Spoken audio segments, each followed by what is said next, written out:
Hey, all you cats and kittens. Nah, bro. So I just got done watching that series, the Tiger King series. And, it's all I have to say is fuck Carol Baskin.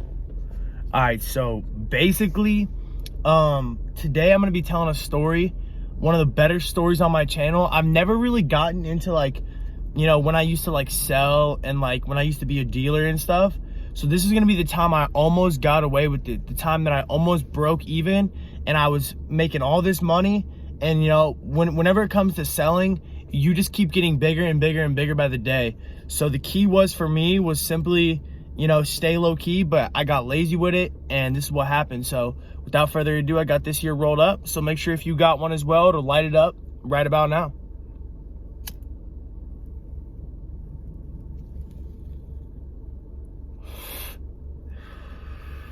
It's been a little bit of time since we had a little blunt smoke sesh. It's always been pipes or whatever. So today we got a little treat for you guys for show.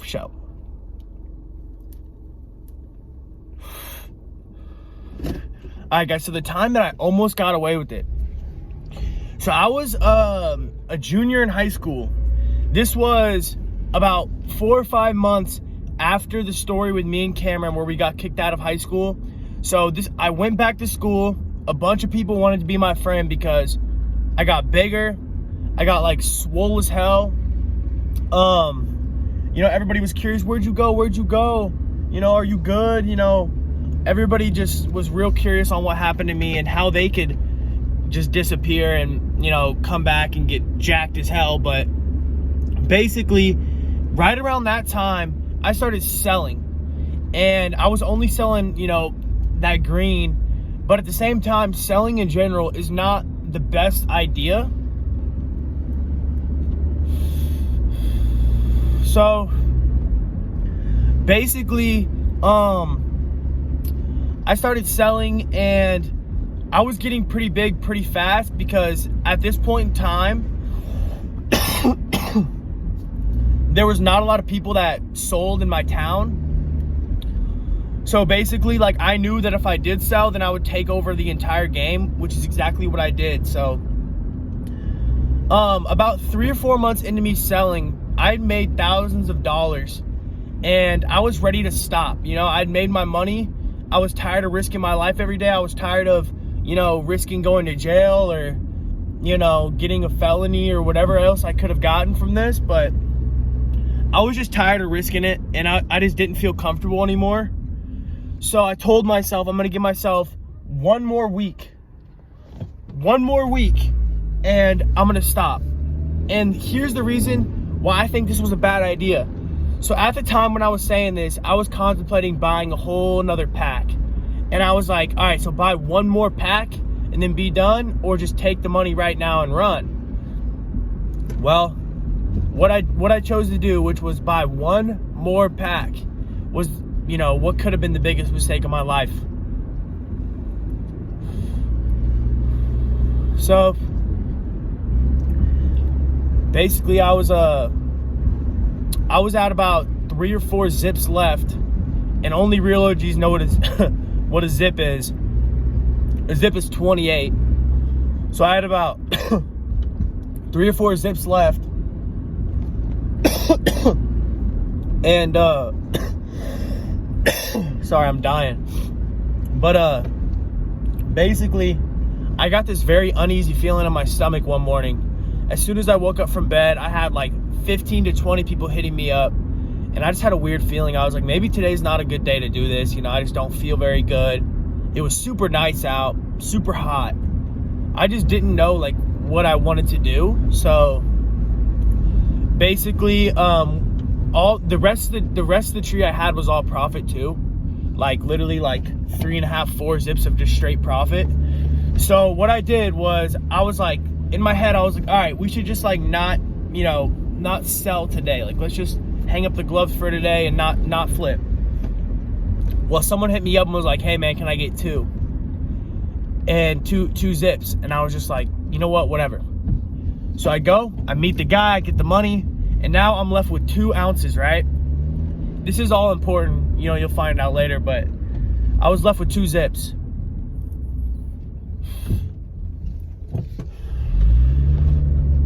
And then, with 2 zips left of my last ever pack, I had a decision to make. Do you want to keep this and, smoke for free for the next 2 months, 3 months? Or do you want to sell this and make a good like $400 or $500? So, at the time I had tons of money, so I didn't really care about money. But I also had tons of trees, so I didn't really care about tree neither. So I realized, I was like, there's something that I need to do here, and I need to make a smart decision before, I'm left with, neither of them, So I'm like, you know what? I'm just gonna nickel and dime the rest of this, which means I'm gonna make 2 for 20, 3 for 30, 4 for 50, all those kind of sales. And usually I stay away from those sales, because if you stay away from those sales, you're not risking as much of your time, because if you're selling huge bulk amounts at once, you sell your entire pack in about 10 to 15 to 20 sales. But if you nickel and dime the whole entire pack, it could be 50 sales, 100 sales. And the goal is to make the most make the most money, but have the least amount of sales. That's like the overall goal when you're selling that shit. So, I literally just told myself, whatever, like, I'm just gonna nickel and dime it. I don't usually do this. And I nickel and dimed it for an entire zip, and I had an entire zip left, but I had so much money on me, which I'm not gonna say the exact amount, because if I do, then I could get in trouble. So I'm not gonna say the exact amount, but over $1,000. And all I remember is I pulled up to this spot that I went to all the time. And as soon as I pulled up there, like 2 or 3 cops pulled right in. And I was like so close to being done. Like, I was an ounce away. I was a single sale away from getting away with all of the things I did, with, coming out clean, coming out scotch-free. And basically these 3 cops pull in. No one else is in the parking lot. They pull right up on me, come up to my window, and they're like, hey, what's your name, all this stuff. So I'm super respectful with cops, because, that's one key. If you guys want one key to life, don't disrespect cops. No matter what you're getting pulled over for, whether you're innocent or guilty, just don't disrespect cops, and it works out better for you. I mean, some people are going to disagree. They're going to say, well, the cop in my town is super strict and nobody likes him and he's a terrible person and all this stuff. But, like, in reality, like, if you're cool to a cop will be cool to you. It's that simple. You guys are both human beings. He has a job he needs to do. So, being cool doesn't mean, oh, hey, so I've been respectful, so don't give me any tickets. Don't get me in trouble. You know what I mean? So basically, here's what happened. The cop comes up, he talks to me for a little bit, and eventually just says, he was waiting for the exact moment. It was like, all right, I got a question. He's like, you got any marijuana on you, man? Like, I can smell it. So I said, yes, sir. I have a personal amount, like, in my middle console. And I had and I had like 12 grams that I was about to give this guy in my middle console. And I had, a lot more in the back. And I also had like a bunch of money in the back, and like a scale and baggies and all that stuff. So he was like, oh, I really appreciate you being honest. He's like, I'm gonna need you to step out of the car real quick. So I'm like, no problem, officer. Sorry if I don't hit this a lot. Like, it's kind of hard to hit this and tell a story at the same time. Which is harder than you think, but basically, I'm just trying to get this story in, because we're already at like 9 minutes, 20 seconds. So I want to make this story like remotely short, but also like very, very understandable. So basically, he was like, thank you for being honest. And so he searched my car. My car was like spotless, and he wasn't like going through my stuff, because I was nice and friendly with him and like super respectful. He wasn't like rummaging through my stuff. If you're a dick to cops, he could literally just throw all your stuff on the ground or throw it in your seat and just be like, oh, didn't find anything, okay, and just leave your stuff. That's what they'll do. But this guy like wasn't like messing up my papers in my glove department. He wasn't like going too much into my like little console here. And when he opened the back, the only thing that was in the back was like a soccer ball, my soccer bag, and then the tree and all that stuff was like under like where the tire goes in the back.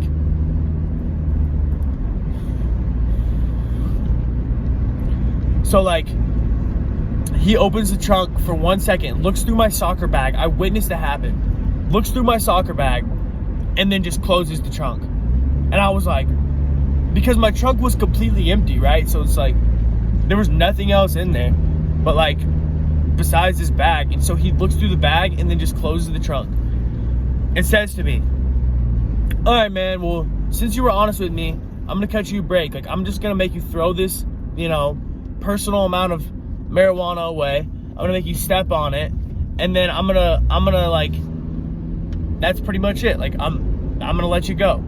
And I was literally still like so nervous and so shaky because I saw this episode of Cops one time where this guy was so close to getting away, and then right before he stepped away, something fell out of his pocket, and like he got like arrested.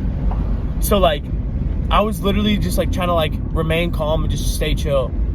And this isn't a video about me like, you know, finessing the cops or something. You know, nobody knows where I live, and nobody knows the jurisdiction of police that I have. You know, maybe a couple people watching this video, but you know, they're not going to expose that type of thing. But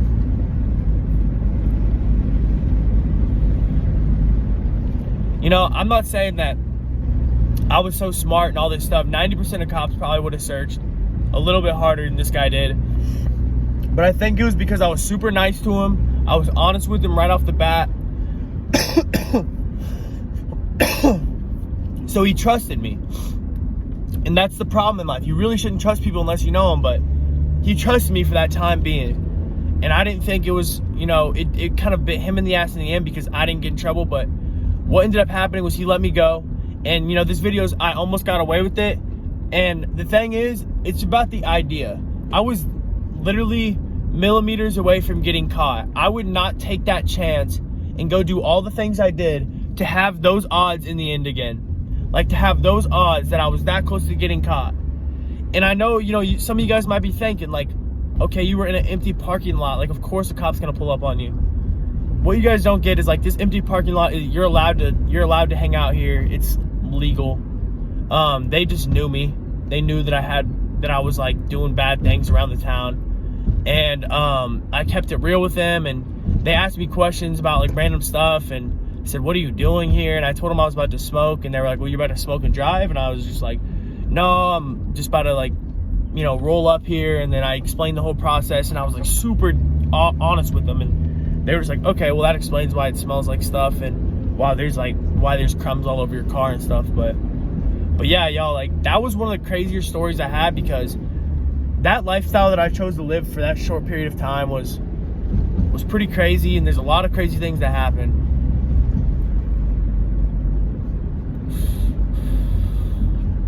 And I do not regret really anything that I did during this time. So yeah, guys, hopefully you enjoyed today's video. It was just like a chill little video. I didn't want to like make it too long. Some of my videos have been like up to 20-25 minutes lately, so I'm just gonna chill it right here, make it a good like 14-15 minute video. And I just want to say, like, I appreciate everybody watching. I appreciate you guys sticking around and continuing to subscribe and view. What I did see though was like 80% of people that watches these videos aren't subscribed. So if you want to do me a favor and just smash that sub button real quick, helps me out a lot. And don't forget to hit the like button, of course. Like, if you enjoyed this video, hit the like button. If you didn't enjoy it, hit the dislike button. That's what those buttons are for. So I'm gonna take a couple more for you guys and call it a day.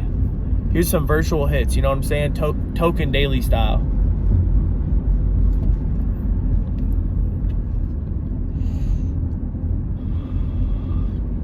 All right, guys, it's been real as fuck.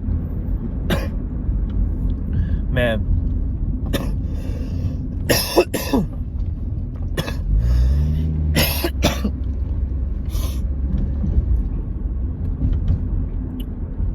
Wow.